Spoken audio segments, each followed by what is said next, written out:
It's Saturday night, and we have 12 races in store for you this evening from right here at WOMO. It's going to be an exciting night, and I'm going to be here with you as well as,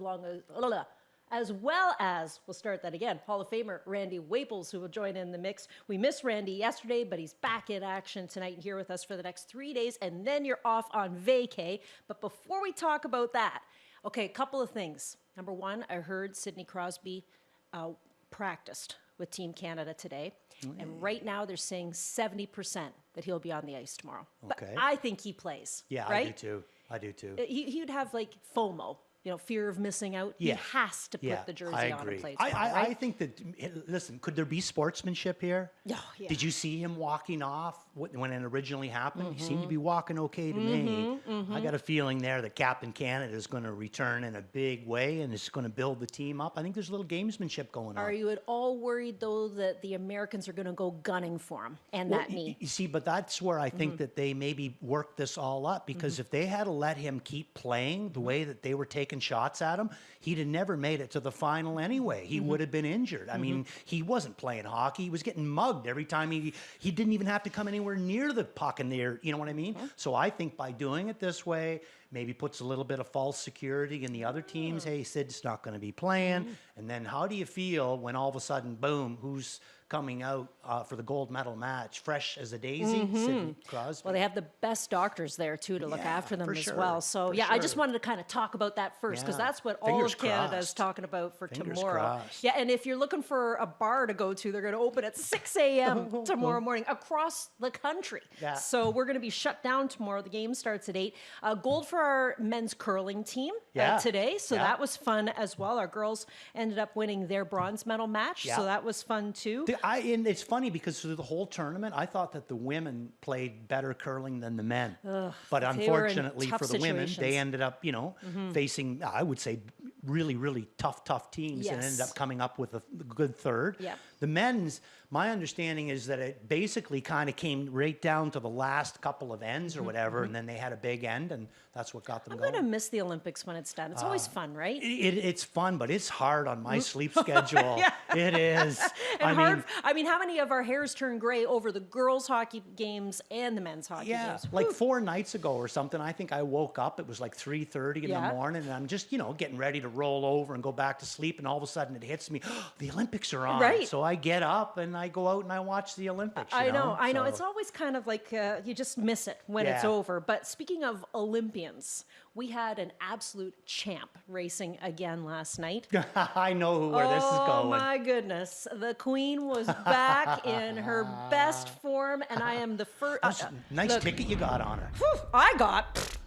Look, I had to come back on and apologize to a horse after race number 9 on the program. And you never even brought her a carrot. I didn't bring her a lucky carrot. I mean, I just felt horrible when I was driving home last night. I felt even worse today. I have to support so much more, obviously, with that big win, $24.90.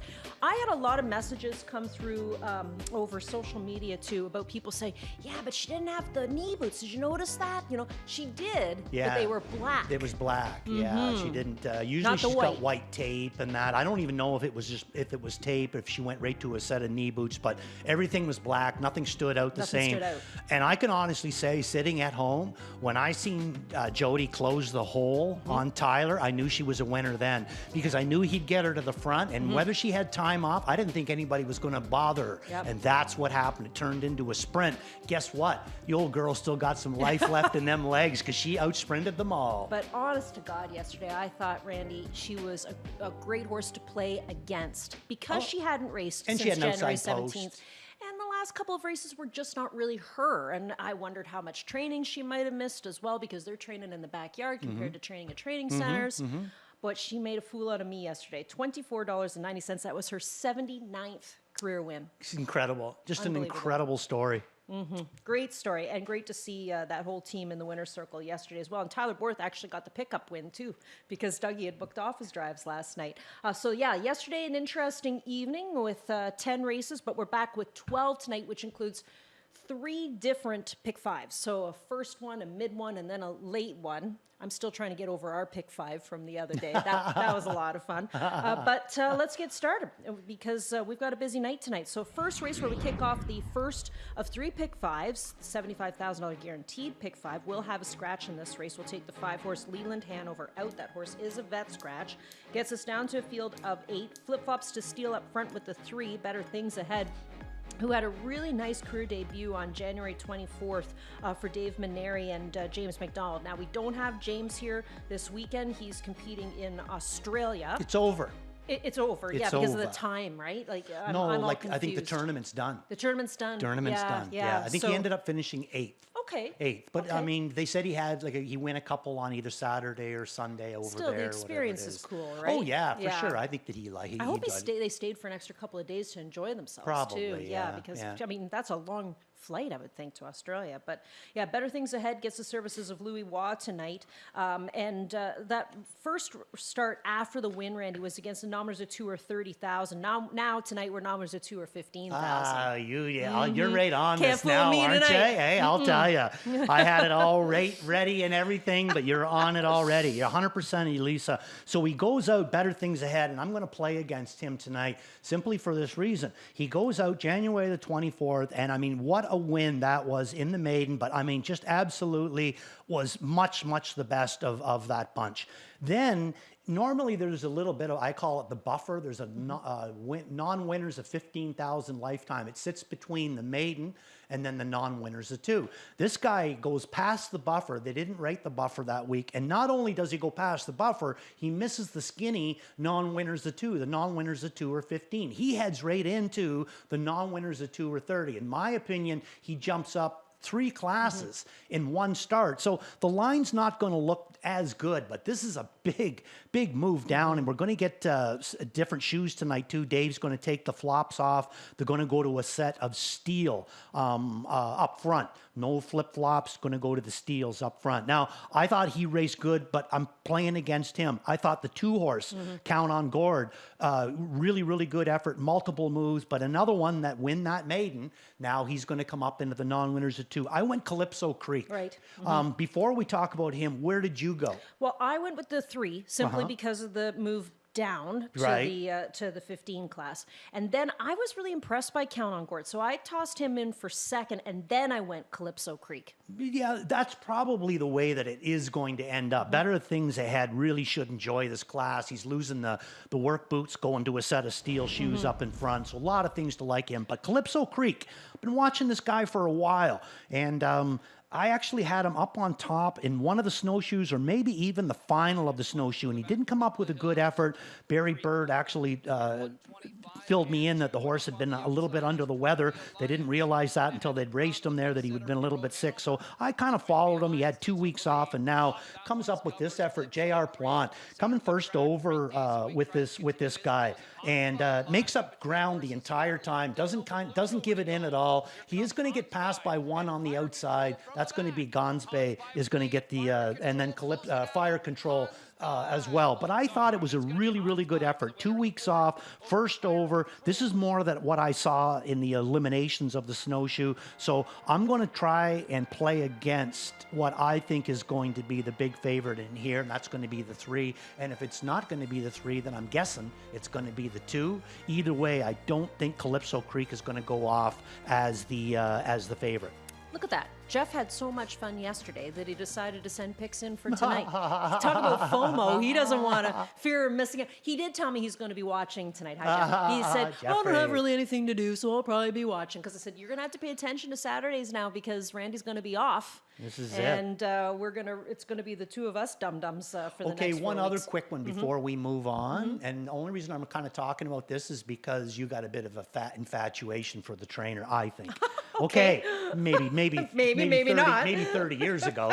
Oh, anyway, okay. So let's talk a little bit about Doug High and freight days a week. Okay, so then under the same thing, Elisa, go to January the 3rd. He has a first over effort, finishes 6th, but in the non-winners of 2. to 15,000. And below that is that buffer. So then his next 2 starts after finishing 6th and the non-winners of 2 are 15, he has to play and the non-winners of 2 are 30. 2 starts in a row, he gets annihilated.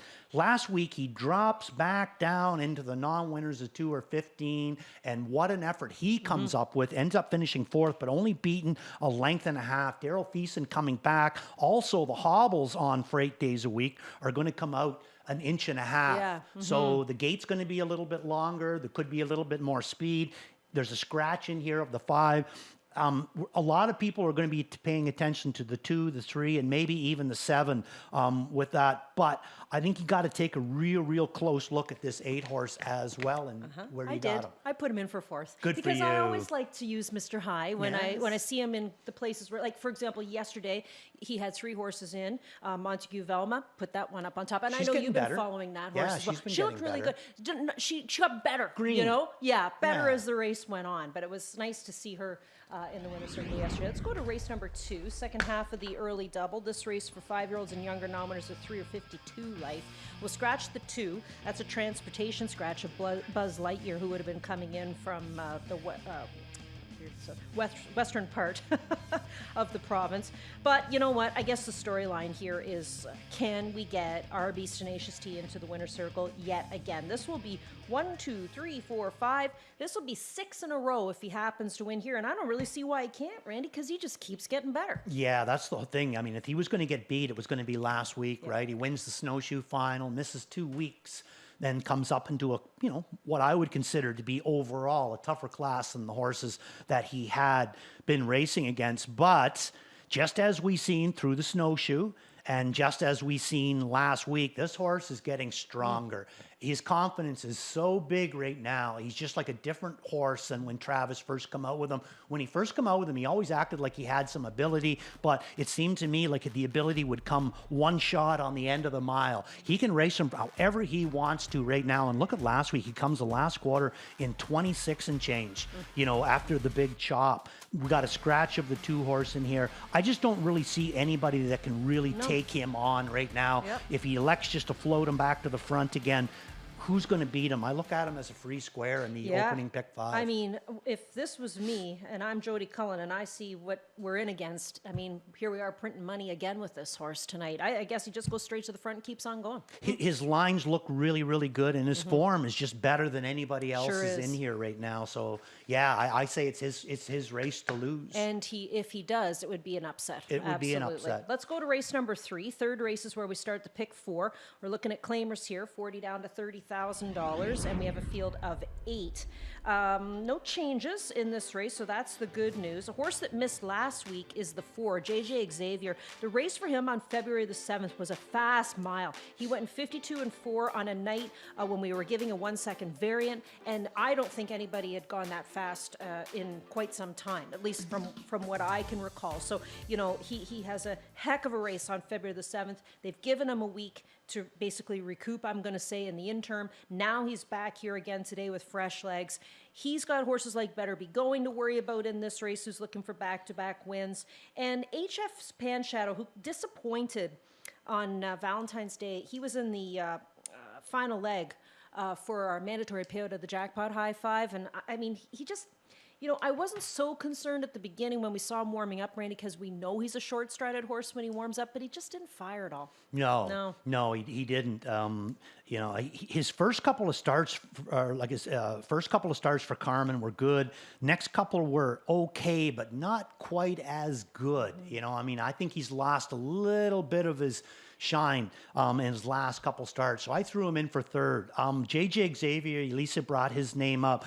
Originally, he was going to be my top pick in here. I don't think there's a horse in this race that's bringing the consistent form that JJ Xavier is bringing right now. But he did miss a week. So, and to me, that means that I'm going to try to play against him. And I'm going to play against him with a horse from the outside, Halmac Victor. I had this guy on top in his last. we're not going to show you the replay because, you know, he was overpowering to me in this bunch. It shows him winning by 3/4 of a length, but you got to understand, this is a horse that doesn't often chop a mile and wins. You know what I mean? He likes to have a helmet to chase, and he was so good in his last start for Billy and Tony Montini that they could race him on the front, and he was still good.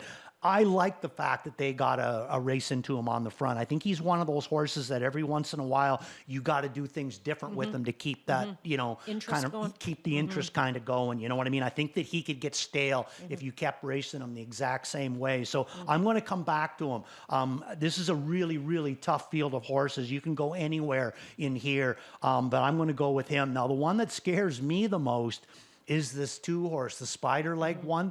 Better be going. I mean, half the time I don't understand if he's going to run. I know. What's going to happen with him. It's And got a then that funky way of last going. start, like, I don't even know how he got through there. You Yeah. want to know the truth. You know what I mean? And so obviously there's a big engine in this guy. You know what I mean? And there's a lot of want to win, the great desire.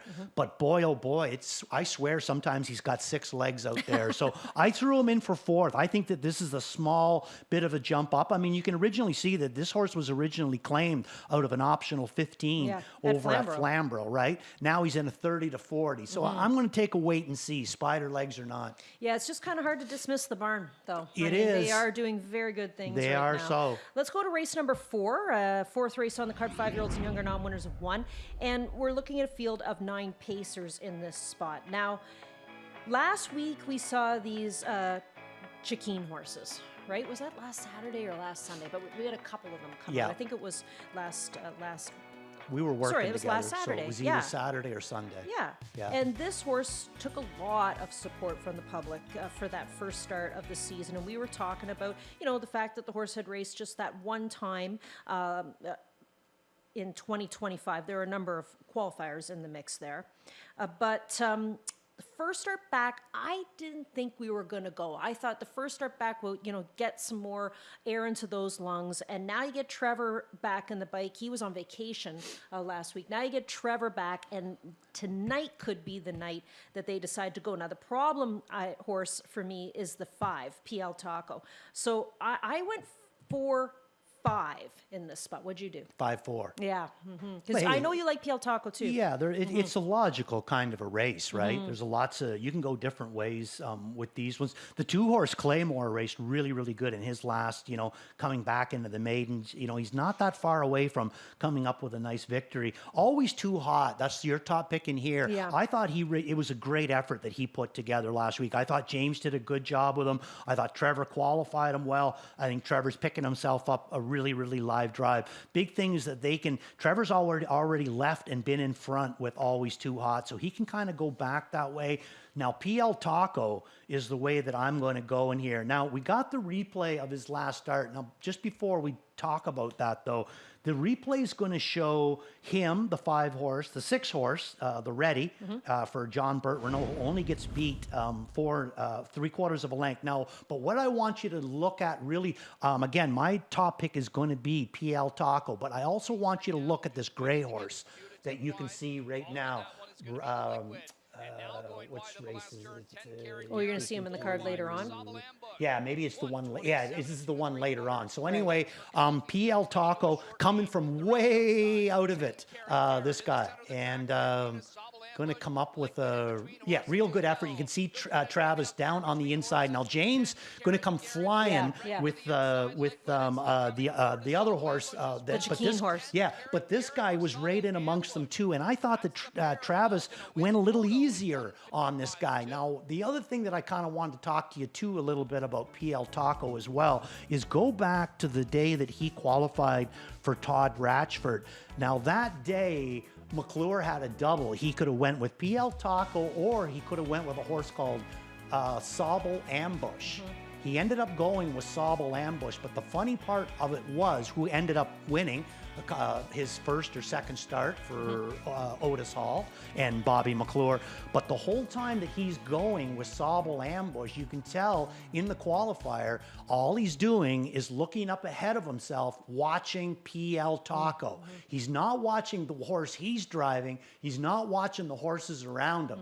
He's just watching that horse that Todd Ratchford's going with. So I ended up talking to him the one day about it, and he said, this is a really nice horse, this PL Taco. So I know that, you know, it's his first start, but he's got a good post to work with. I think Travis did right by him last week. He's been left with in the qualifier, you know, before last week. I'm just hoping that they get him involved and then see what happens right there. I'm going to take a shot with PL Taco because I think everybody is going to be playing Always Too Hot. And I think a few other ones are going to take. I think PL Taco, if I'm going to get some kind of a price, I think there's a better chance I get it with him than I do with the 4 horse. I think the 4 just looks a little bit more logical than the other. Now, one other quick one too is, like I said, I wanted to show you later on. We're going to show a replay later on tonight there, and I want you to take a real good look at the gray horse that's in this race. His name is Regal Duke. I got it down that this horse was going to win this race that he was in last week, in against Sobel Ambush, in against 10 Carat Garrett, and in against Liquid. This horse wins this race that's in here tonight if you don't make the break. So we're going to see his replay a little bit later, and you tell me if you don't think the same as me, that I think that Regal Duke was a winner before he made the uncharacteristic break, we'll say? The uncharacteristic he's break. Not so much uncharacteristic. He seems to like Makes to a do few them of in the them. month of January. Yeah. Let's go to the 5th race. 5th race on the program. Non-winners of 9,000 in the last 4. Now, we get a horse that I think could be a free square in this race, and that's Poseidon Sealster. His form is amazing. Exactly. Coming out of the open. He's here to go tonight. You get Trevor Henry doing the driving. He doesn't always drive this horse, but he has been with him on numerous occasions. So he gets him tonight for Don Lindsay. Aside from him, Uncle Shank has been kind of a tough luck horse this season. He's had a shoe that's come off with a second place effort. He made a weird break early on in a race on February the 7th, and that kind of got chalked up to the fact that he didn't get a chance to get a really good warm-up into him. And then last start out for him, which was in the mandatory payout for the Jackpot High 5, he ends up finishing second to a horse that you really liked in Bold Spirit. So, you know, certainly Uncle Shank has had some tough luck, but he's got it again, more tough luck, because he has to go with Poseidon Sealster tonight, who looks like the horse to win. Yeah, and he loses James. And he loses James, That's not an easy thing to give up. Now, last week, he chopped it all out with James and ended up giving it up to Bold Spirit, who sat in the 2-hole. I'm thinking that maybe we're going to see the same thing with Poseidon Sealster. Now, I'll ask you something. Is there any horse on this circuit, when you're working harness, that shows what kind of a race that they're going to have any better than Poseidon Sealster in the post parade? He's one of them. Since about January the 3rd, this horse, when he comes on the track, he looks like $1 million. He just looks like $1 million. I know. Everything about him, he's into it. So now he's going to drop out of the open into non-winners of 9,000. The last time he was in here, January the 3rd, where he was an easy winner, bet down to 90 cents. With the 8-hole. I think that we're looking at the same thing. So let's take a look at Poseidon Sealster's last race. This is the open pace, and he's going to end up with a real nice 5th. Had the rail, and you can see right at this point, Bobby got go. Bobby got go, but no place to go with that go. So now he's just stuck where he is, and this is about as much go as what old Poseidon is going to see in here. Never really gets a fair chance at them. Bobby does move him off here, but now you're basically stuck right down on. Now he has to make a little bit more of a lateral move, and he starts to fire him up here, and you're going to see this old guy. Now, this is an open pace. This isn't non-winners of 6 or 9,000. This is the open pace, and here he comes right into it. I think that's Double and Dasher right in beside him, but the horses that did beat him, Salzburg Victor, It's Saturday Night, and Brew Hanover. Now he drops down, and it looks like his toughest competition is going to be Codename Cigar Box, coming back off of a 1 start back, or Uncle Shank from the outside, who just gave it up in his last start. So I think that Poseidon Sealster, I agree with you. I think he's a free square. Where's Bob? I don't know. Yeah. He lives in Everton. Well, You know something? I got a He had feeling. a good night last night. Yeah, I got a feeling Mr. McClure is on his way soon to Florida. Okay, would be maybe my maybe guess. that's what's going on because he's not on tonight's program, and he had a great night last night. I mean, he was able to win 3 or 4 races on last night's program, but he's not on tonight's card. So yeah, maybe another free square with Poseidon Sealster in race number 5. Let's go to the 8th race next. 8th race is where we start the late pick 5. So a reminder, we have 3 of those tonight, 3 pick 5s. This race number is 12,000 in the last 4. Now, Bold Spirit is here tonight. This is the horse that Randy loved back on Valentine's Day when he won the last race, which was a mandatory payout for the Jackpot High Five. So he's kind of the hero of that, but he has the outside draw here tonight. You get Jordy N, who comes in off of a second place effort. He was a winner back on the 31st of January. You get Lose World, who's here. He comes out of the Open. He tried the Open last start, but he was a winner back on February the 7th. You get a little bit of driver juggling going on in this race, too. Jameson goes to the 7, Cold Creek Queso. Daryl Thiessen, he goes to the 6 horse, gets Spirit. He'd been driving Rochester Flash, who comes in off a win. So, you know, a little bit of everything going on here in this. Some jostling, jostling for position. Yes. Where did you go? Well, I ended up going back to Jordy N. I think he's kind of a neat horse right now, and the last race for him was not that bad at all. So I went back to him. Then I used the 5 Lose World because, again, this Myrna Barn's good. He's coming. They tried the Open. You can't blame him for trying, right? And then I tossed in the 7 Cold Creek Queso because he's also a horse coming out of the Open, and he's very he's had kind of a patchy 2026 because he's missed some races due to weather. If he's on his game, he's the horse to beat, though. Cold Creek Queso. If he's on his game, I threw him in for second. I went to the 3 horse. Better than spring. What's better than spring? What is better than spring? And how about what's better than Ron McDonald right now? That barn is really doing good things. Yes, and then when you're a horse like this, nobody's really talking too much about him. But then you just look into that. What's he bringing in the way of back class, Elisa? Take a check that out. 66 lifetime wins. And look at the money. Yeah, almost $1 million. Almost $1 million. Talk about a horse that quietly made $1 million. I never heard of this guy until he came up here. 12 wins last year for 38. And I thought I have him down as sneaky good on the inside. No, sneaky good on end. So you can see Brett, 1, 2, 3, 4th on the rail. He's just starting to slide him over. He just whiffed the plugs out of him now, but still not really anywhere to go, this big guy. Look at him there. He's just sitting back there waiting for someplace. Now Brett starts to apply him a little bit here. But again, there's just no place really that he can start this big guy out. Gives him a little tap. Every time he taps him, he moves forward. I thought it was a kind of a nice effort that he threw in there. I liked the February 7th win. Then he comes into the February the 14th.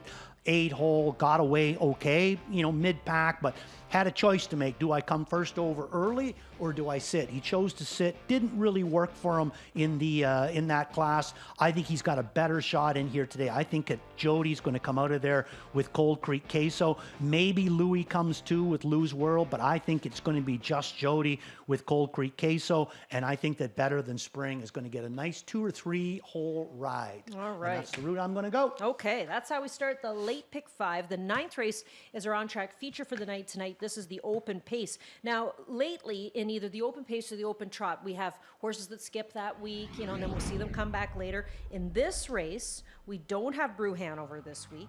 We don't have Salzbrook Victor. Poseidon Sealster, well, we're going to see him in race number 5. We think he's a free square on tonight's program. And we don't have Blue Hunt. So we're down to a field of just 6. And the big guy has a great opportunity to get another victory here, and that's It's Saturday Night. Louis Waugh doing the driving for Dave Maneri. I think he's the horse to beat tonight. I mean, we get Tarasi back. He missed last week, and we get Jabberwocky coming back. He missed last week as well. But this big horse, he's really kind of grown on me. Yeah, I guess. Yeah, for sure. No, that's where I'm going to go to. It's Saturday night, and I'm going to play It's Saturday night. I like the way that he's been racing. His form has been amazingly good. He got beat last week on a first over mission because Salzbrook Victor was just that good. He couldn't get to him. No. The week before, he's a winner in against Brew Hanover. You know, when he races against, if he gets beat a very, very small margin. And if he wins, and he can do it from anywhere. Very versatile horse. We haven't even seen him on the front end yet. And, you know, one of these times he probably will try it. So I agree with you, Lisa. I think it's Saturday night. This is his night. It's a sweep. Everybody thinks he's going to get it done in race number 9. And that's how we kick off the late pick 4. The 10th race is winners of 3, not more than 6. Now, in this race, we're going to scratch the 2-horse Blazing Cruiser. That's a 6 scratch. I always like to kind of keep those in mind, just like Randy does. When there's 6 scratches, you kind of go, okay, that's a Vic Putty barn. Should I be worrying about some of these Vic Putty horses when there's one sick, then another one gets sick, and the next thing you know, it goes through the barn. So just pay attention to that just in case. But this 2 horse is out. Steel to aluminum all around on the 1 horse, Pyrenees Hanover.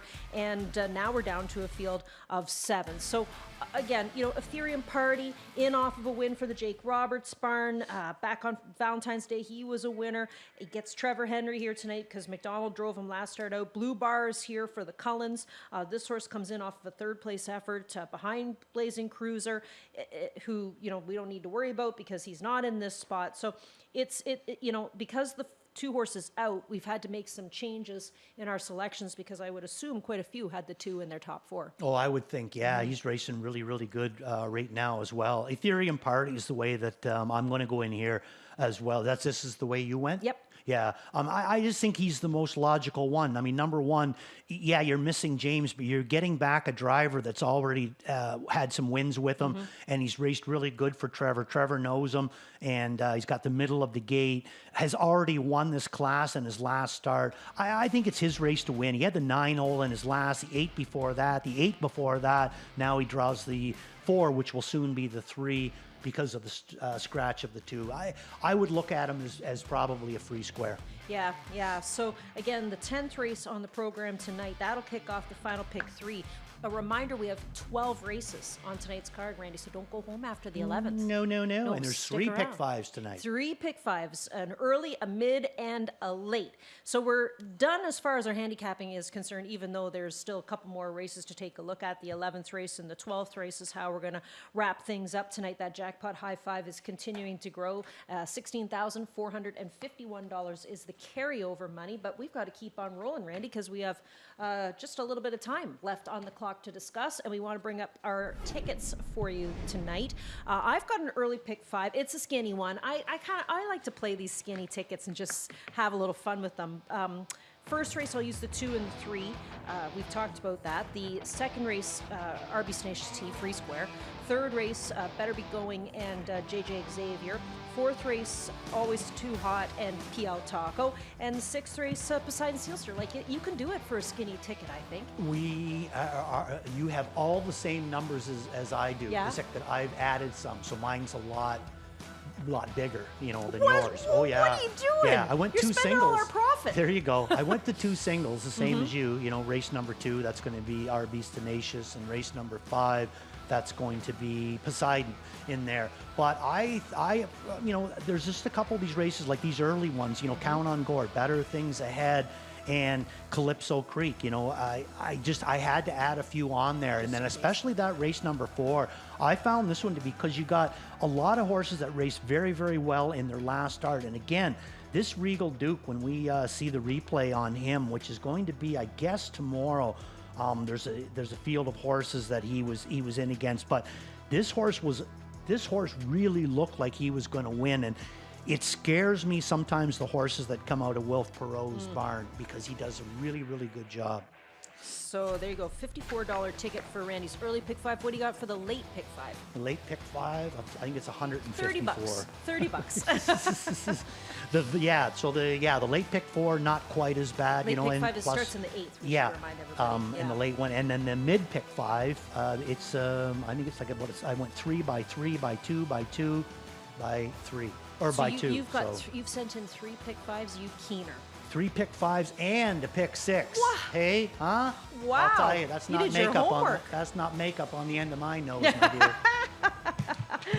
We have plays of the night to pass along your way as well, and I'm excited to see what you got, Randy.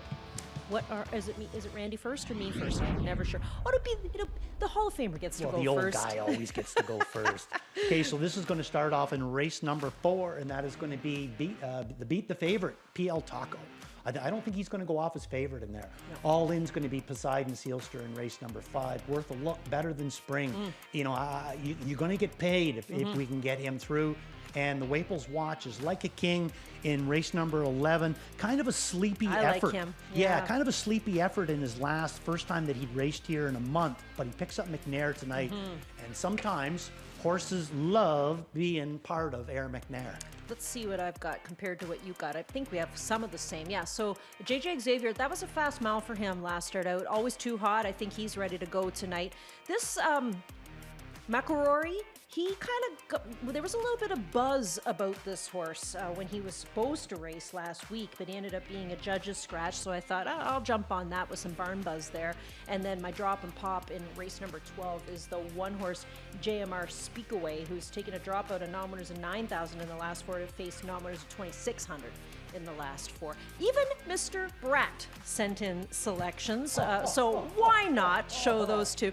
Oh, come on, you chalk-eating weasel. He took Arby's Tenacious T, but as a single for his early pick 5, so that makes total sense. He'll use Wicked Plan. We haven't talked about that one. That was one that Chad brought up on the qualifier report. He's got Lose World in race number 8, and of course he's jumping on the bandwagon with It's Saturday Night, but when he's back here next Saturday to work with me, because Randy's going to be on vacation for a few weeks, I'm going to take him out to meet him. Because he's not going to believe just how big this horse is. And he's a big suck, too. I'm not talking about Jeff. I'm talking about the horse. All right. Okay. Yeah, they might be best friends. Drinkin' Buddy is a top selection for Ghislaine Paquette. This has been a nice little horse for this outfit. Blazing Cruiser scratched, of course. And JMR Speakaway at 3-1 is a top selection from Kevin Plaucha. And I agree with him because the horse is taking that drop-in class. It looks like a good spot for him to get a win this season. So that's what we've got for you. 12 races in store, including 3 pick 5s. I guess we don't have any more Olympics to watch 3 tonight. 3 pick 5s and a pick 6. Who else has got? Who else has got 4 little fingers? He's here tonight too. Good luck tonight, Doug. All righty, so we got that to look forward to. 12 races in store, and the first race will get underway momentarily. Good luck with your selections here tonight from Mohawk.